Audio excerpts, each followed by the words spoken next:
explore what this term monsoon is, how it is evolved.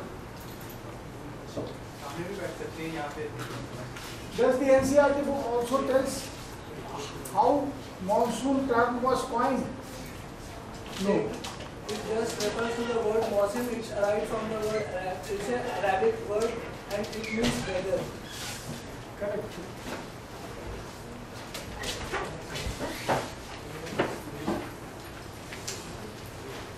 But that is very inadequate. If the NCERT book is only describing it this much, it is not. It should tell. It should say something how this term monsoon was coined.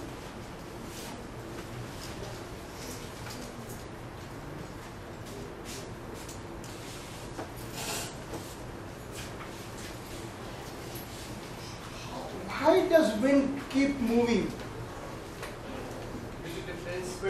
Atmosphere, why is atmosphere not stationary?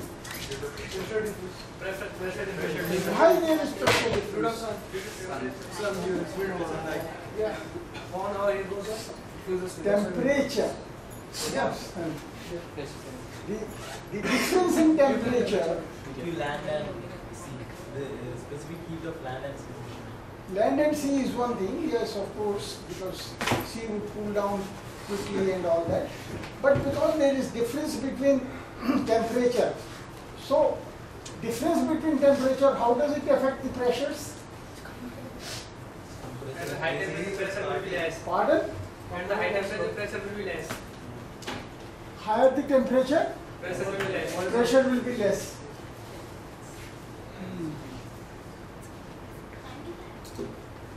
So, if pressure is less, so what happens? Air goes upwards and Built from high pressure air goes closer into cold air comes in that place and cold air contains the Cold air from somewhere. So, when there is variation in two temperatures, okay, the hotter region, the atmosphere bloats up, and from the cooler region, atmosphere walks in. Is it clear? Yes, sir. Yeah. That's how atmosphere is unstationary. That's how we have disturbed area. That's how wind is all the time having some movement, because there are differences in temperature for various reasons. Besides land and sea, land gets easily heated up. Water takes more time to heat up. So there is, on the sea surface, there is little more cooling. So from sea, the wind is blowing towards land.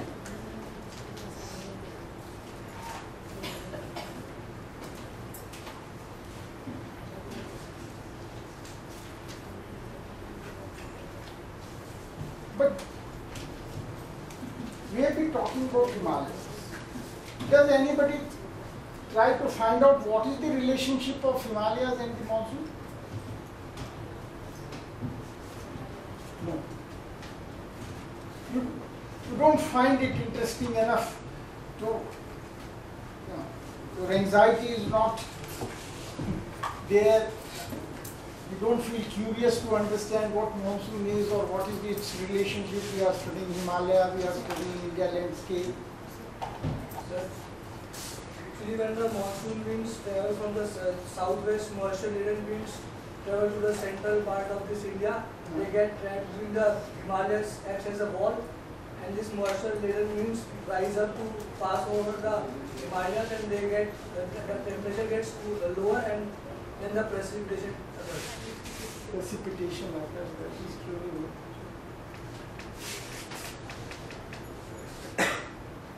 Anyway, friends, it is your, I don't know how to put it, but let us proceed.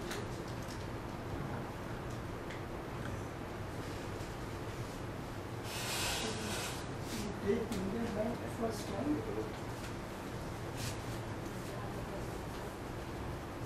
You see, the Himalayas, we discussed that Himalayas are structured. Top of Himalayas, say from about 12,000 feet to almost 29,000 feet, the Himalayan heights are covered with what?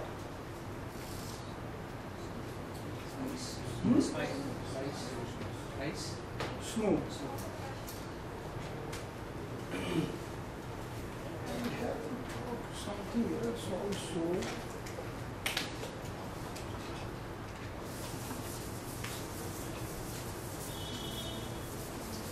How many of you have heard of freezing mixture?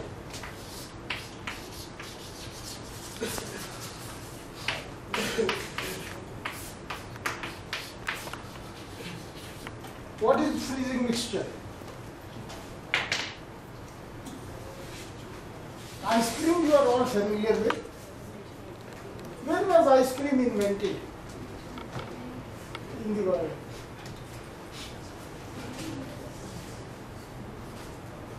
Any idea about ice manufacturing? No idea.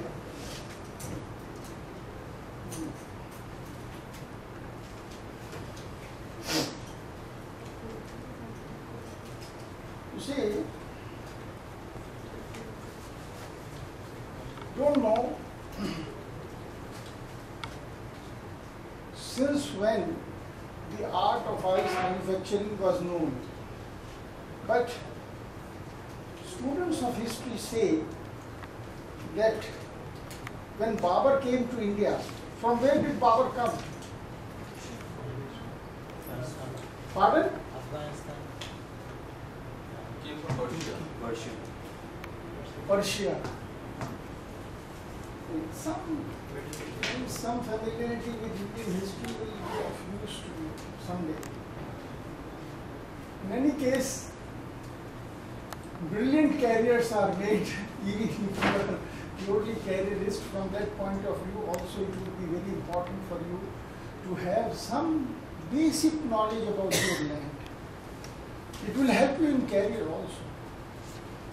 Whatever career you want to make, if you are aware of your society,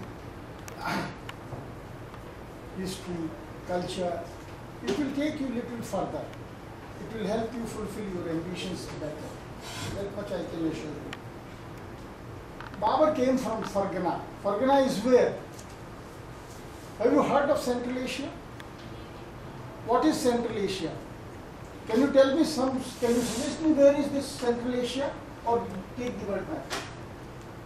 What land is Central Asia? Mongolia. Mongolia is Central Asia.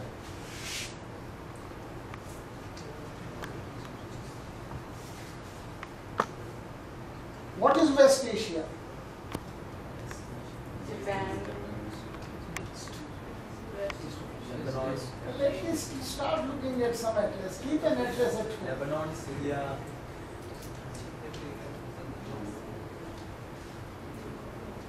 From Iran onwards towards, as you move westward, this is all West Asia. No, this is Europe. This is Asia. But this is West Asia. Right up. This is all West Asia. Central Asia is between Himalayas and Siberia. That is Central Asia. And he came from somewhere here via Afghanistan. He didn't come from Afghanistan, but he came via Afghanistan. When he came here, he found that people were not very fond of real cold water, and he had come from a very cool region, and he was accustomed to good cold water, and he liked cold water, especially during the summer.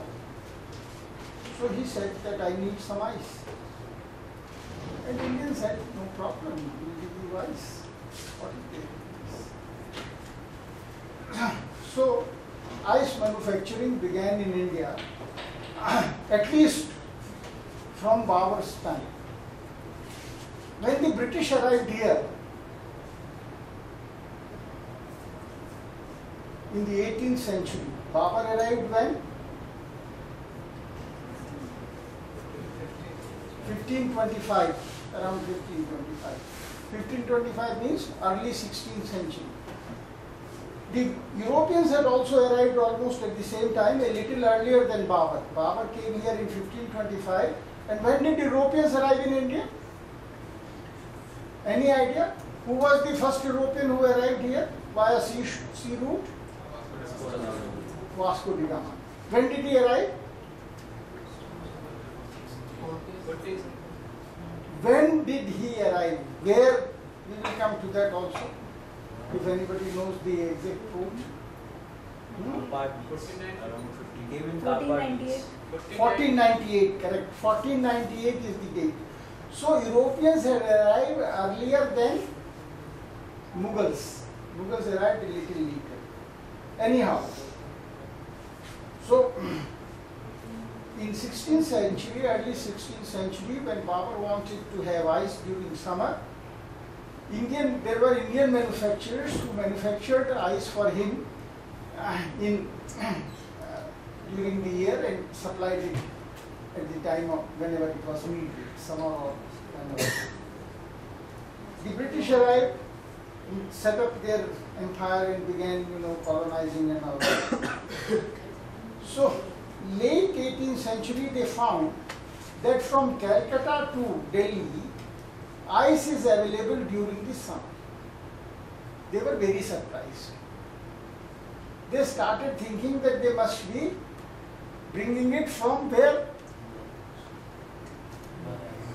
From the Himalayas. There is ice in Himalayas. They couldn't imagine that ice can be manufactured in plains of India. I asked you what is freezing mixture. How many of you know the freezing mixture? Nobody? None of you knows what is freezing mixture? I'm short, friends. Mixture of salt and water that usually Not salt and water, salt and ice. Salt and ice is freezing mixture. The temperature goes down and you can easily make your ice creams and kulfi or whatever you want to make, whatever you want to bring to 0 degree temperature where it is frozen.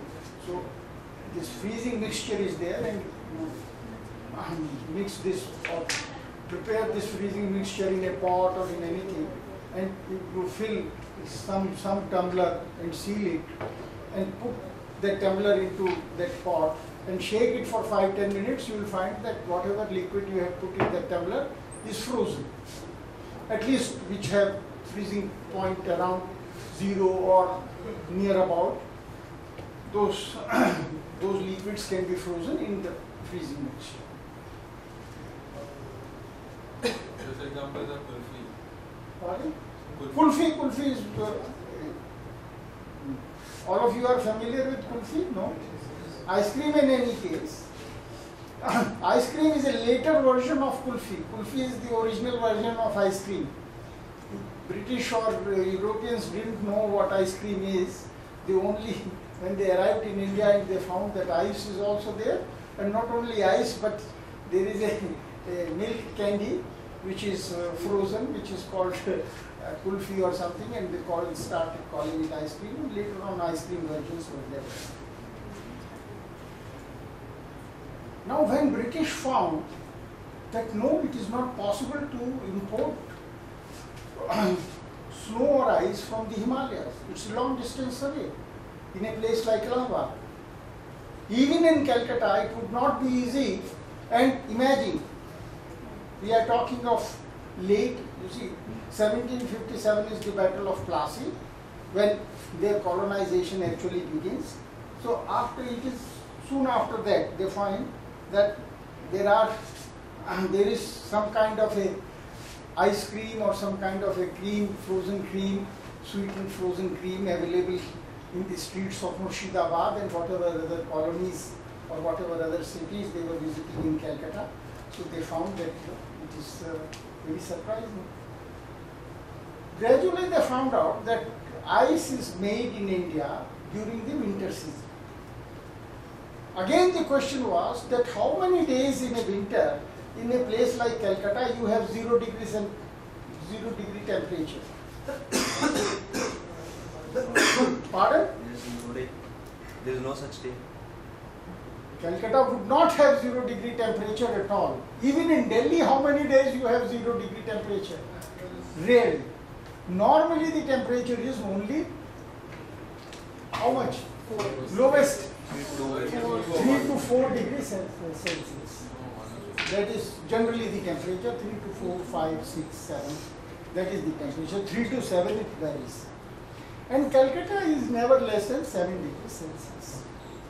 Now the question is, the lowest temperature at any given time in a year in Calcutta, lowest temperature is not below 7 degrees. And those days are also very few. But there are days in Calcutta, around Calcutta, in Bengal, when you will have that. In Delhi, of course, there is a long period, or in Allahabad, or in other northern Indian cities. Agra, for example, Agra was also, there was large ice manufacturing units. Now, you can note down the name of this book. This book is by Dharampal, and it is called Science and Technology in 18th Century India. In that you will find a chapter on ice manufacturing. Just 3-4 volumes. No, one volume. Just 4 volumes. No, Dharampal के volumes तो बहुत हैं. At least these 5 volumes are there which have been published by Claude Alvarez. The other India, other India publication. You will find this in this book, this chapter. When you search in the net, you'll find this. Net also perhaps you can find it. So, ice can be, some ice is made at 3 degree to 7 degree temperature early in the morning. There is a whole technology described how it is done. The technology is like this, that you need, you make some underground pits which are covered with some grasses and some bamboo sheets and etc.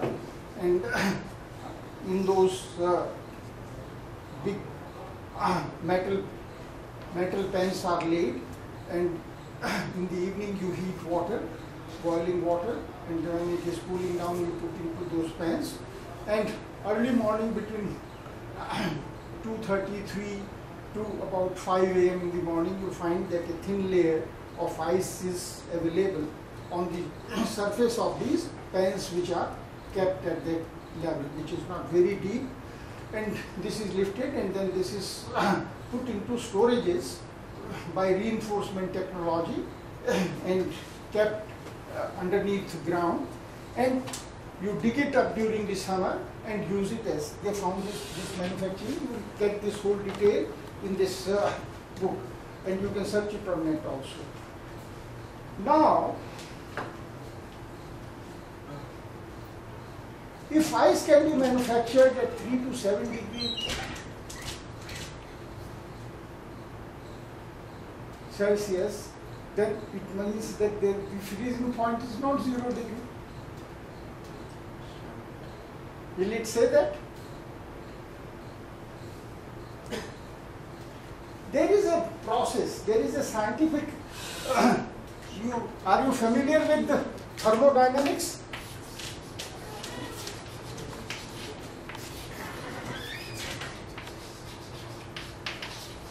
Some of you must have studied some physics. ठीक है. अब वो अच्छा वो भी अच्छा ये कर रहे हैं. ठीक. So thermodynamics is the science that deals with variation in temperatures. Thermo is heat, temperature, and any variation in that, the dynamics of that is, that branch is called thermodynamics. So, science should have found out what is the thermodynamics. There is some elementary knowledge about it, that what happens is that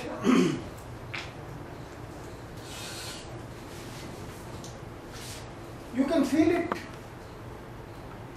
as a human being also, that your body wants to maintain a certain level of temperature. If the outside temperature is high, the body would try to cool it down by some methodology. Some perspiration would be there, or if the outside temperature is more than the temperature, body temperature, the body adopts some kind of a mechanism. Now all these mechanisms relate to thermodynamics.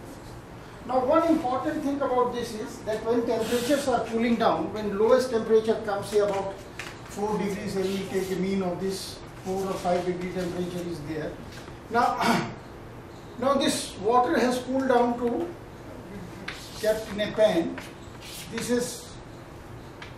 has released lot of heat during the night time. This heat is released, and this temperature is at about 3 to 4 degrees, 5 degrees, 6 degrees, 7 degrees. And suddenly temperature begins to rise. So once this cooling has taken place, what is this body doing is, this is trying to retain its coolness, so it is releasing its heat. When it is releasing its heat and it is trying to cool down, so this surface is further cooled down, and that cooling process brings about that sheet of ice. Now this is called conductive heat.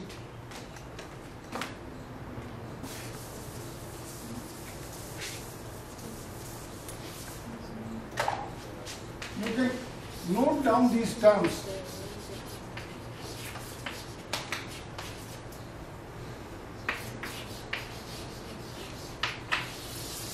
Conductive heat. So when conductive heat is released, the temperature at surface has cooled down. Now this conductive heat is a very important business. This is not an ordinary business in our landscape, in India's landscape. It is a very, very important, it has a very important function. And you will have to also buy another book by P.K. Das, which is called Monsoons. You can buy it. It is an NPT book. You can note it down. This is a NPT book. Dr. P.K. Das, professor, he is not Dr. P.K. Das, he is just P.K. Das. He was our Director General of Meteorological Department long ago. He has written this book. Now this conductive heat is the amount of heat that is released by a body of some material which wants to retain its coolness. Whatever temperature it has inside, it doesn't want to lose that. And we have a very large surface of what? Himalayas की surface क्या है? Pardon?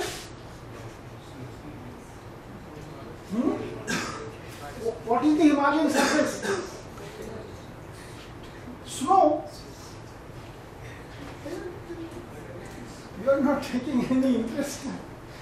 Simple thing. It is snow. It is all snow covered. Now,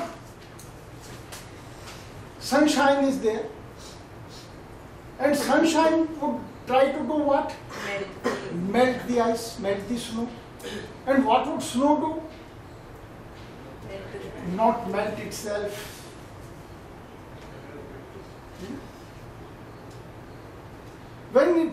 So in the process what happens? Some response, friends. Some ordinary logic I am talking. I am not talking very extraordinary logic. Balance will be maintained. Pardon?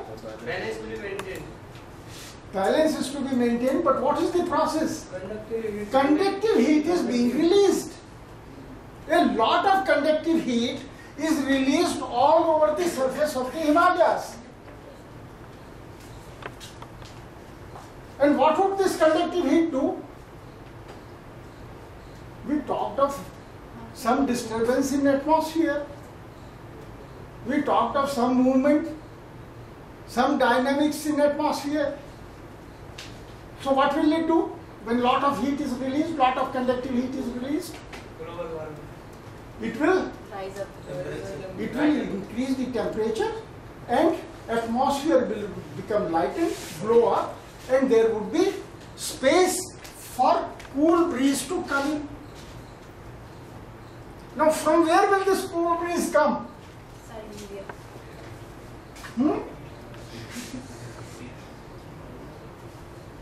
This cool breeze has to come from somewhere, the high seas, from the Indian Ocean. When lot of heat is released here, conductive heat is released on the surface of the Himalayas, on the top surfaces of the Himalayas, a large amount of heat is released in Tibetan Plateau.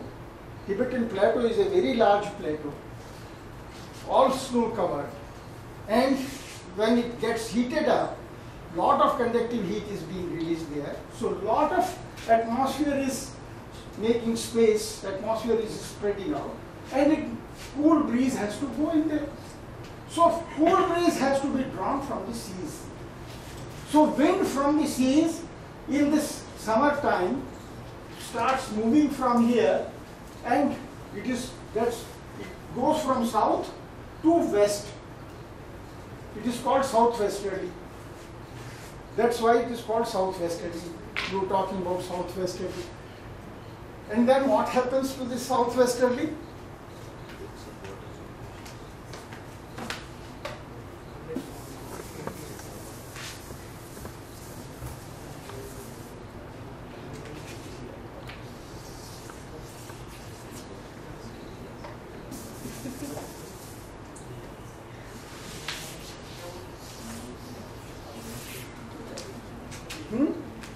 Somewhere here is equator, little above the equator.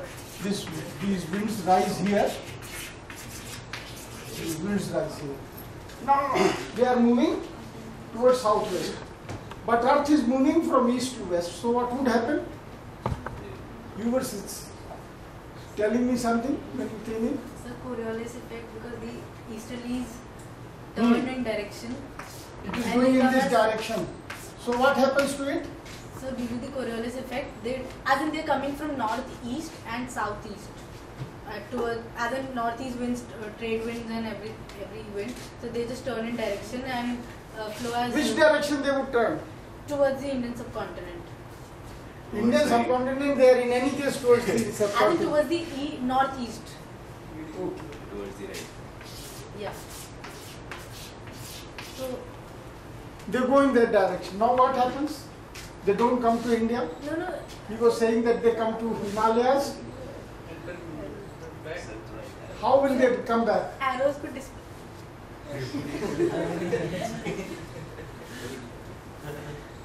What will change their direction again back to India? Himalayas will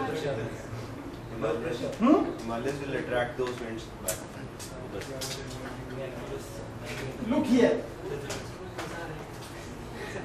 Winds are moving from here. And because Earth is moving, this wind starts from here. It is already moving like this. How will it reach India?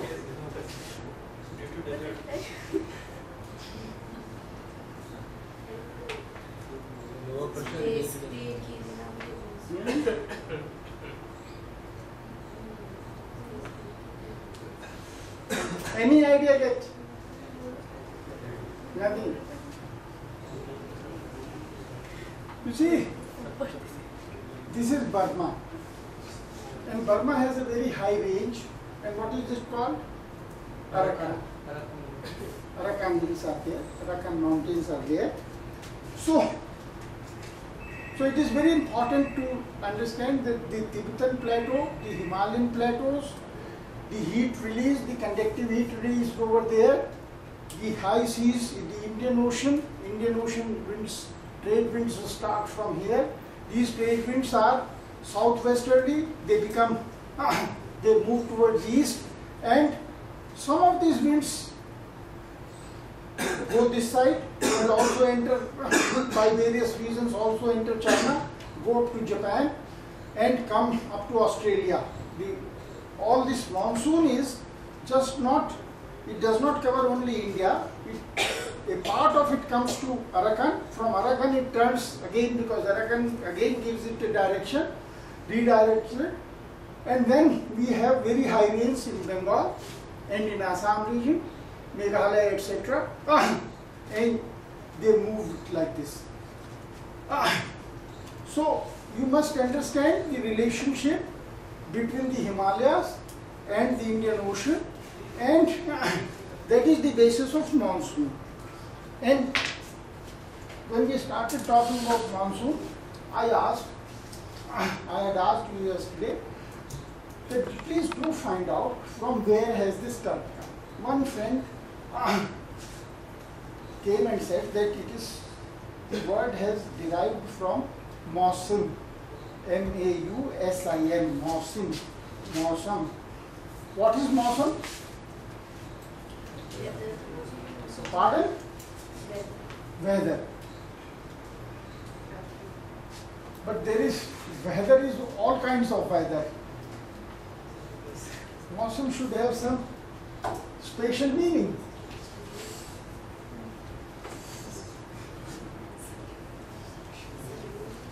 You see, language is a very important thing.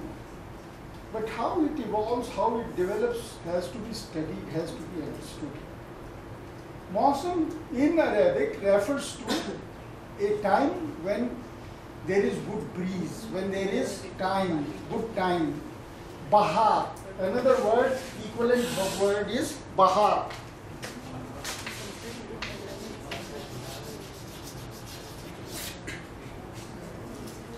Mausam and Bahar are related. Have you heard of something? Can you say something? Aya Mausam Bahar ka? No? Yes. Pardon? Come on, say it. Don't hesitate.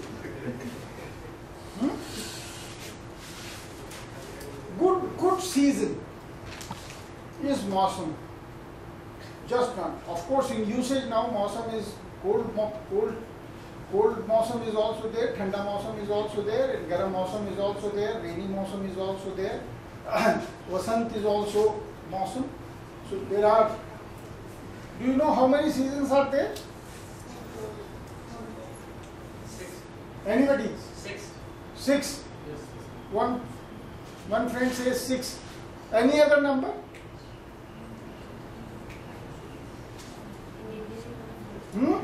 You're not familiar with Indian seasons?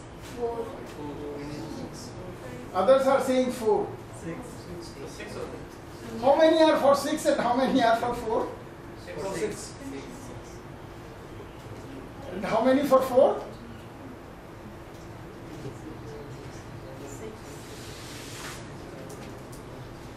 So first 4, how many? Let us see those who can count 4. You said 4. Tell me, what are these 4 seasons?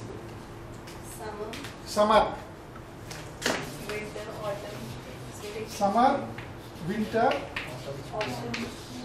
autumn, spring. Spring. spring. And what about rains? Is rainy season also there? Okay, she is willing to accept that there is rains also somewhere here. Or rather, winter would go here, autumn would come here, and before autumn there would be rains. Now, my friend who said 6. What is the 6th season? Spring we have counted, friend. Winter we have counted. Somebody said Grish. Summer we have already counted here. You see, in English language there are only 5 seasons, but in India there are 6 seasons. But then if you have to count Indian seasons, then you will have to count them in only Indian language, in only Sanskrit and other Indian languages. Let us begin with summer. Summer is Grishma.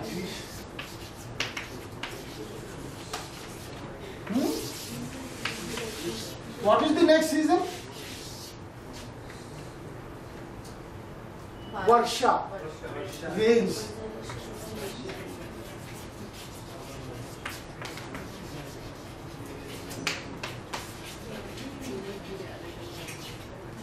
What is the third season?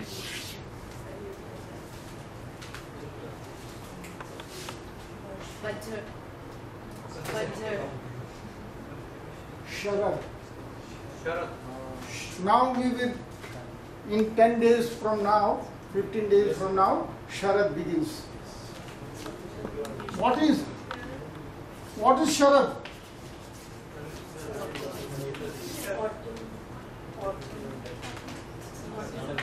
Sharad is included in English terms in the autumn. It's part of autumn, but in India Sharad is different. After Sharad, what would be the season? Hemant. And after Hemant, what would be the season?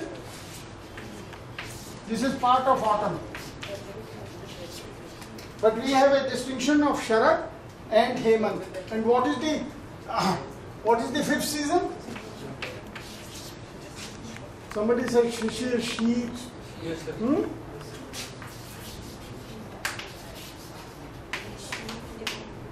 And what is the sixth season now? What season is left? Vasant. Vasant is spring. This is winter. And this is spring.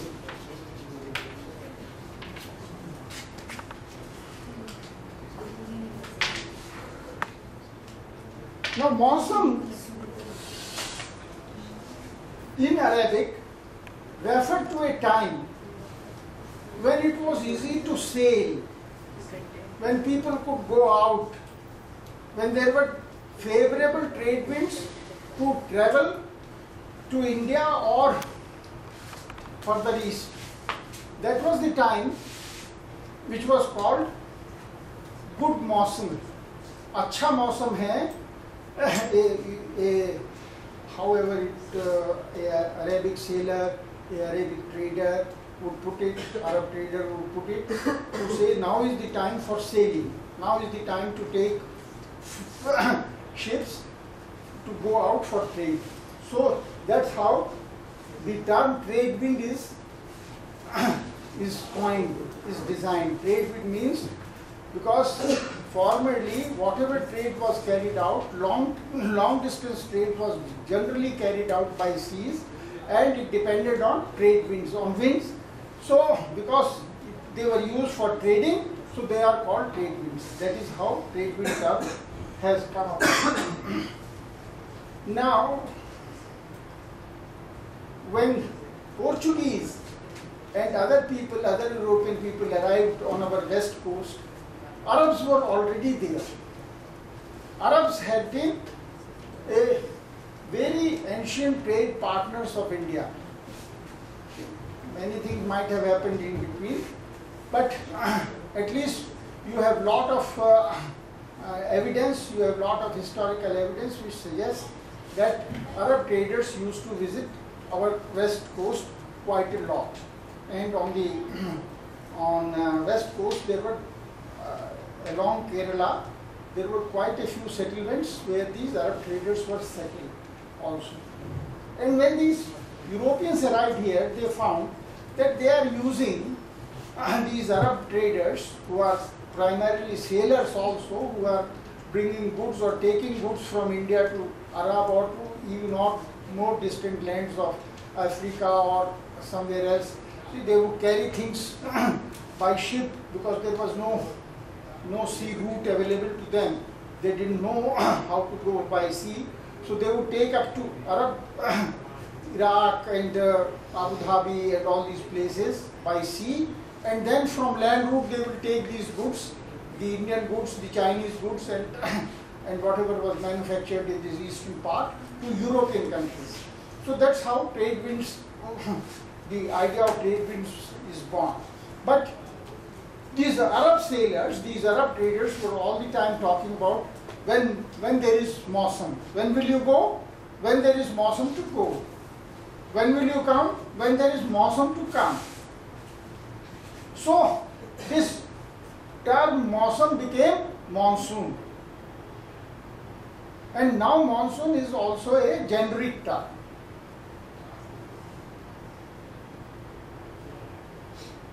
Now tell me,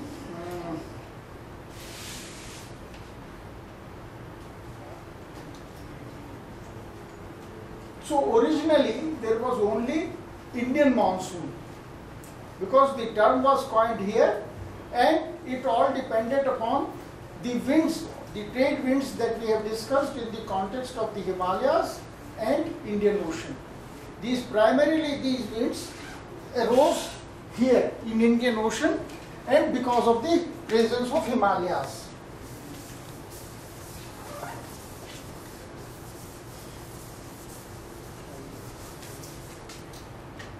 Now you must appreciate this fact that these trade winds, as Earth is moving from east to west, they turn easterly, and some of them which go and meet Arakan turns toward India. Some, of course, coincide here with the Western Ghat, and some keep coming straight also, because the trade winds are rising not only here but all over this part of the country also, this part of the high seas also. So there are trade winds moving in this direction as well as in this direction. But lot of this monsoon travels this way also. It goes up to Japan, and according to the movement, according to various disturbances, various differences, it also moves towards Australia. So monsoon is affecting this region very effectively. India is of course the main monsoon land, and this monsoon is also going to China, Indochina, Southeast Asia, Far East, and Australia. Now these winds also come to Himalayas, also start traveling along with the Himalayas, go up to Afghanistan, cross Afghanistan, go to Aral area and all this region, and also move towards West Asia. So monsoon is a very effective trade wind in this entire region. And Himalayas, I had already told you, is the water storage for Central Asia, China, all the Southeast Asia, India, and West Asia. All the pressure of water storage that is there in the Himalayas, that is taking water to all this region, including parts of Russia. And these trade winds, which are called monsoon, affects not only India. Indian monsoon in any case is there, which is the major factor of Indian climate, but it is also the climate of China, it is also the climate of Southeast Asia, it is also the climate of Far East, it is also the climate of Australia. So you must appreciate that Himalayas not only prevent the cold winds from entering, but also set in a very important trade wind current called monsoon, which affects a very large part of the world and provides the basic climatic condition for a very, very large part. Rains in any case is the foundation of life. All agriculture depends on rains, and water inside, even inside, whatever water you draw from the wells, also is brought by the rains. And rains in this entire region are brought by monsoon winds. And monsoon winds are caused by what? Rotation of Earth. Pardon? Come on, say something. Himalayas. Snow in the Himalayas. Thermodynamics of a very large snow plateau. A very, very large snow plateau is the basis of this climate. So Himalayas is doing at least what we have counted. Himalaya is drainage also, it is a protector, it is a drainage, and it is the basis of monsoon, which is the primary condition of climate, Indian climate in any case, and large part of this part of earth, which is the most inhabited part of earth. India, China, Indochina, Far East and Australia. How much population would it cover? What is the total world population? Pardon? 7 billion. And how much people live in India and China? 2.5 billion. More than 2.5 billion. And if you include Southeast Asia in it, if you include Far East in it, if you include Australia in it, it constitutes, and in any case, the West Asia, whatever moisture regimes exist in West Asia are also caused by these monsoon trade winds. So Himalayas affect all this region, in this entire region, including this European part of it, and the entire Southeast Asia, and this region is entirely affected. In fact, all this region is affected by this monsoon.